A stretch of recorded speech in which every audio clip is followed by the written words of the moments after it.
也美国甲以色列联合来拍伊朗，根据伊朗传出来的数据显示，当地的死亡人数已经超过1300人，也黎巴嫩嘛有要300人来无命。即马中东的局势伫咧变化，西方国家拜6礼拜有袂少民众走上街头呼吁伊朗，卖个新权，卖个王权，支持当地民众来推翻政府，做家己的主人。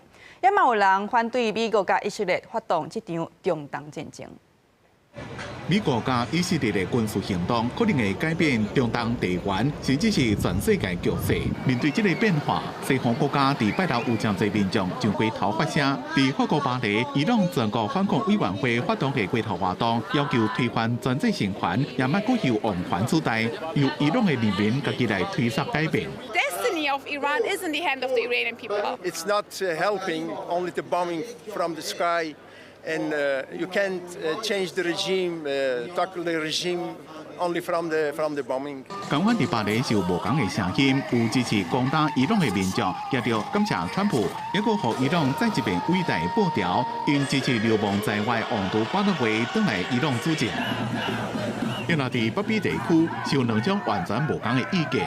伫美国纽约加加拿大多伦多，真侪人也报条表示反战，叫美国总统川普莫搁卡伊朗停止武装以色列，因故要人办庆祝活动，感谢美国甲以色列这边的军事行动。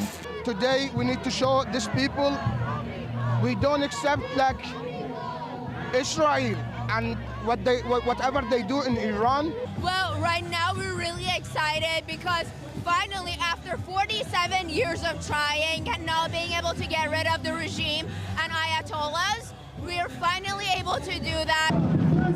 伫德国柏林布兰登堡门头前，有真侪民众也领导因巴勒维王朝太阳赛道的伊朗国旗，伫路的游行。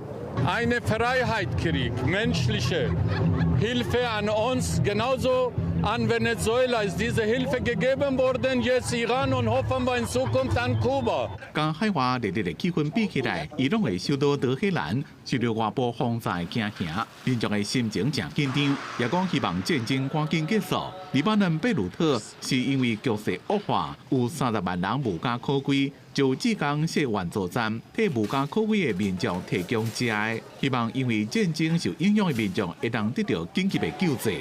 公司新闻网络媒编辑。